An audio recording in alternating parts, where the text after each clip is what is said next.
God blesses his people in many ways, but every blessing comes with a responsibility.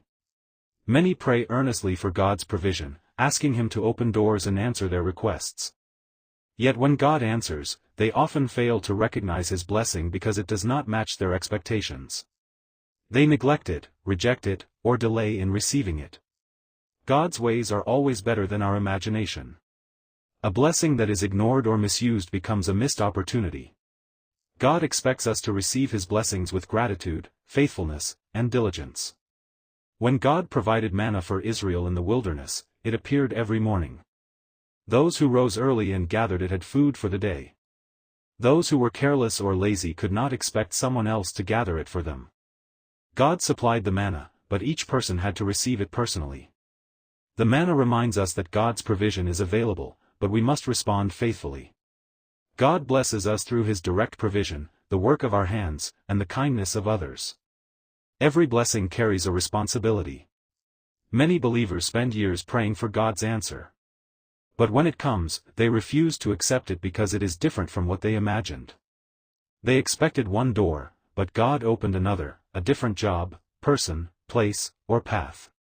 Instead of trusting God's wisdom, they keep waiting for the life they imagined and miss the life God prepared.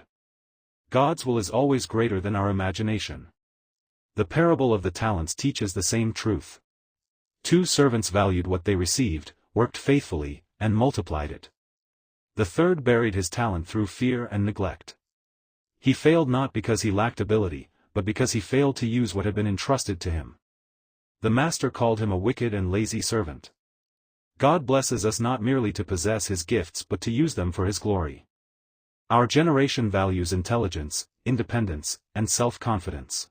These are valuable gifts, but intelligence is not the same as wisdom.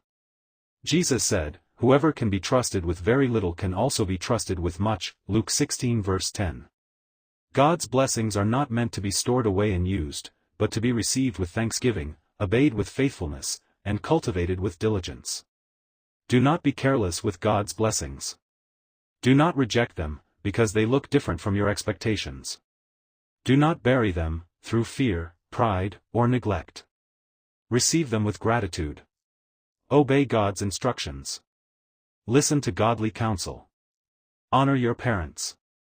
Surrender your plans to the Lord. When we faithfully receive, and use what God has given us, he entrusts us with even more. God's greatest blessings are received, not merely by those who pray the most, but by those who humbly obey, when he answers. Amen.